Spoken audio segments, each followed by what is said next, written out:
Hey everyone, welcome to my new tutorial. Today we are going to create this simple low poly Roman style building with some outline on top, and I really hope you will enjoy this one. And if you do, don't forget to leave that like, and if you're new around here and want to learn more like this, hit that subscribe. Now let's jump into Blender and let's remove the default cube and the light. So drag a selection, press X, delete. We'll leave the camera in place here, and let's press Shift A and we'll start with a simple plane. Now tap into the edit mode and let's just scale it up a little bit, something like this, and let's press E to extrude, and now press Shift D and S to scale the second one down, something like this, and extrude again. Now press Shift D again and S to scale. That will be the dimensions of our building, so something like this here, and now just press E to extrude this up like here. And now let's press Shift D, right click to release in place, and let's press P and separate the selection. They'll separate this into a new object, so we can now tab out, select the new object, tab into the edit mode, press A to select all and E to extrude, and now press 2 for edge select. Select this edge, hold Shift, select the other one, right click and choose subdivide, and now just select this edge right here, press G then Z and move this up just like this. Okay. And now to make the geometry a little bit cleaner, let's press 1 for vertex select, select these two in the front and press J to join. Now let's do the same thing here in the back, so press J to join.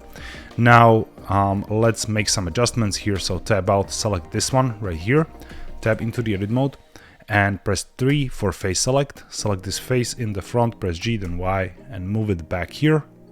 If you're just starting Blender and you have trouble following all the tutorials, make sure to check out my courses as well, where in addition to all the step-by-step instructions, you also get full in-depth explanation of all the steps and all the tools, and you get to learn everything from simple low poly design all the way to full character illustration, textured environments, even a little bit of sculpting and hard surface modeling. So if you're interested, please check out the link in the description, like this. And now we'll create some columns there. So Shift right click here, don't forget to tab out and let's press Shift A and we'll create yet another plane.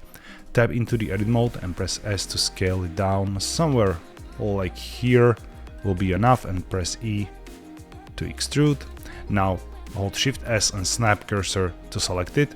Now we can press Shift A and let's add a circle, and let's modify the circle to 12 vertices and press S to scale it down like here.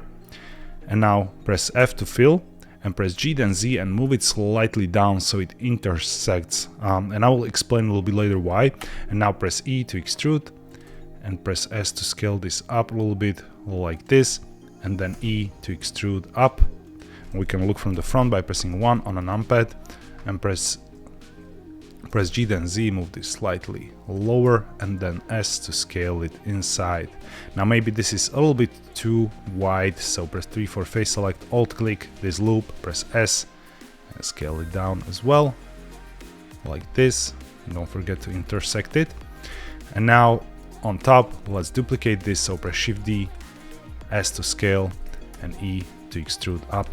So this will be our column. Now we can tab out and press Alt D, then X, move it here, and now press Shift R twice to duplicate this, and now we'll just align it. So press 1 for front view, press G then X and move all of these to the middle here.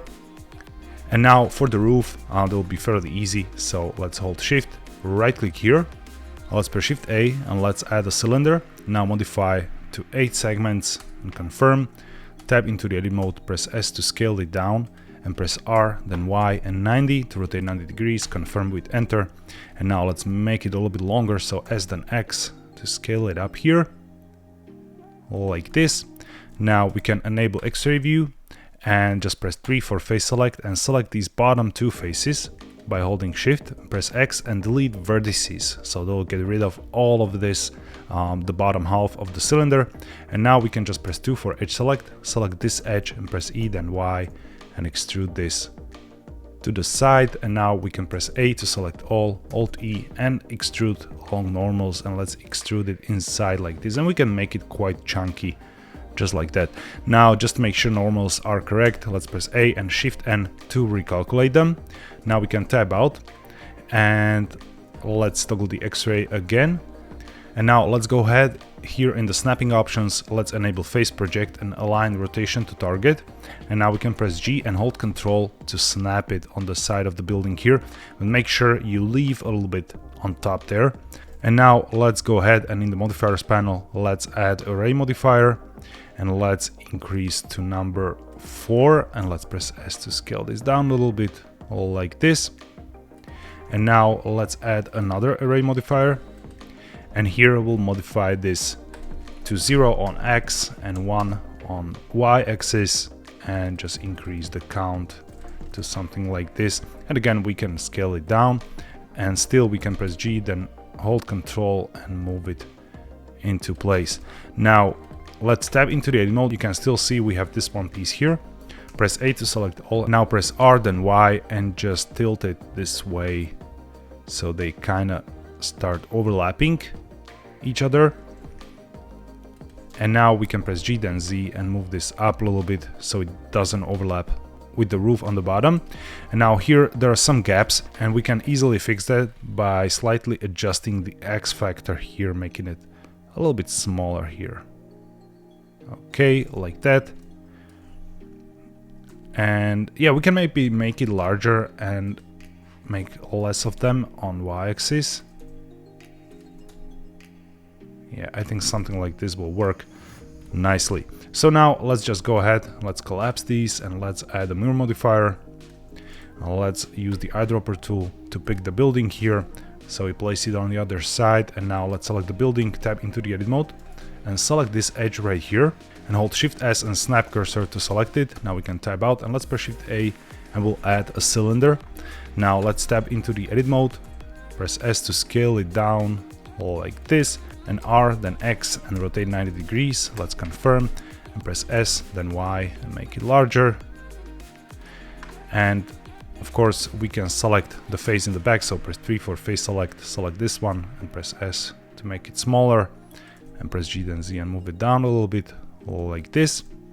And now we can press G then Y, move it here in the back, and let's add array modifier. And here let's set this to 0, and on Y-axis we'll need to go -1, and let's just increase the count like this, and let's make it even smaller like that. Now you can tap into the edit mode, enable X-ray view and continue editing the object. So we can just select the bottom two faces, press X and delete the vertices, and now we can press A and Alt E and extrude along normals inside like this, and again press A and Shift N to recalculate the normals. And if we disable the X-ray view, this is what you should get. Now if it's a little bit too narrow, you can always just go ahead and make this a little bit closer, but I think this will work just nicely. And now for some decorations, so the building doesn't look so uniform, so we can, for example, select the roof, tap into the edit mode, alt click this loop all around and press Alt E and extrude along normals, so we have some interesting geometry happening there, something like this. And now we can maybe move this up a little bit so it better sits on the roof there. Okay, and let's do some bricks. So normally for these low poly designs, I wouldn't just, create a brick texture or something like that. I would just snap few bricks all around to kind of suggest that there is a brick texture, but it's not, distributed all around the object. It's just on, few of the certain places, and this creates really nice and stylized effect here. So let's shift and right click to move the cursor here. Let's press Shift A and let's add a plane. Now tap into the edit mode, scale it down like this, and now press S then Y and scale it on Y axis. And now let's press E and extrude it down, and press A. First of all, Shift N to recalculate the normals, and press G then Z and move it slightly up so it sits above the origin point. Because now if we tab out and press G and hold Control, you can snap it like this. And this is the distance that we went up on the Z-axis, because by default this will snap perpendicular, along the Z-axis. So now we can just tap into the edit mode, press 1 for vertex select, and modify this a little bit. So select this vertex, press Ctrl Shift B to create a vertex bevel, and bevel it like this. And we can do the same thing on the other side, and now we can select this vertex, press G twice to slide it, so to create some nice variation. We can do the same thing down here and maybe bevel some of these as well, so this will create a nice stylized low poly brick. We can now tab out and press Alt D and duplicate it like this, so it will snap on the other side, and here you have nice brick pattern just like that. And now we can move it down here next to each other, on top of it, whatever you like basically, to create these places where it looks like the bricks are peeking out of the wall. So yeah, something like this. And of course you can go around your object and make more of these. So for example, if you plan to use different angles of the building, stuff like that. Now here in the bottom, this is a little bit too flat and plain, so tap into the edit mode and we can press Ctrl R to create a loop cut here. And even though these are connected in a single object, these are separate because we duplicated that face and just scaled it down, so you can separately slice up these. So let's press Ctrl R and increase number of cuts with the mouse wheel, confirm and right click to release. And let's do 3 here as well. And now we can do the same treatment as with the bricks here, but we can press 2 for edge select and select, for example, this whole edge and bevel it with Ctrl B like this. And now press 1 for vertex select and just slide these around so it looks like damaged stone or something, and you can create these cutouts. So press Ctrl B then V or Ctrl Shift B to bevel this vertex, and now you can press Ctrl T to triangulate and create this kind of cut right there. So let's press Ctrl R again and create 2 cuts here at the bottom, so we can have something similar happening here as well. And basically this way you can just decorate your low poly building, no problem. Of course you can go around and do more of this type of damage. So for example, you can cut the building right here and create this kind of cut right there, and it will look really nicely when it's shaded. So speaking of shading, let's continue, add some materials and some lighting and render this out. So let's hold Shift S, snap cursor to world origin, and let's press Shift A and we'll add a plane. Now scale it up with S, and now let's hit 0 on a numpad to look from the camera, and let's press period on a keyboard, or you can just click here to switch this to 3D cursor. And now select the camera and press R then X twice, and you can move this along the cursor there in the middle. And let's go to the camera settings and switch this to orthographic and increased orthographic scale. This is the isometric view we are going for, and you can still press R then X twice to change the angle like this, and then press G to move this around to create something like this, for example. And now let's go to the render settings, switch this to cycles, GPU, and enable denoising, and I will switch my denoising to GPU here and reduce to something really small like 128 samples for the preview. And let's press Ctrl B and limit the preview only to camera bounce, and hold Z and switch to rendered. So this is what we get, and right now we can add some lights. So let's press Shift A and let's add a light and a sunlight, and with the pivot point still at the cursor we can just press G then Z, move this up, and press R then X and let's say 30 degrees to rotate this 30 degrees. Or you can also go much steeper if you want, like more shallow angle for the light and longer shadows. And now let's press R then Z and rotate. I like angles like this for these types of buildings and architecture shots. And now let's press Shift A and we'll add an area light and basically just flood the scene with some more light. So press G then Z, move this up. Let's make it larger, and I will switch this to disk, and let's do something really strong like 2000. And now press G, Shift Z and move this back. And we're kind of trying to match the angle of the sunlight, but not, you know, strictly. This is very stylized result, so I think this will work nicely. Now let's select the building and let's add the material, and let's do something a yellowish limestone or sandstone color, something like this. And now select the brick, do the same material and duplicate it, and let's make it darker.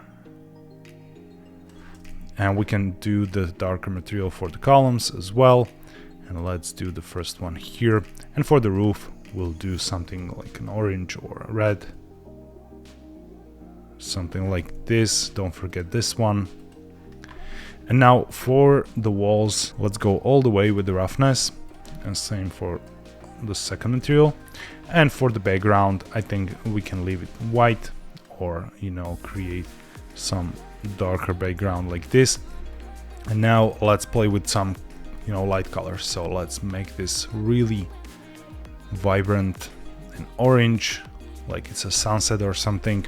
And now we can go to the world settings and balance that out with some cold shadows, something like this, maybe a little bit violet like that. And we can add more light to the sunlight as well. We can do like 2.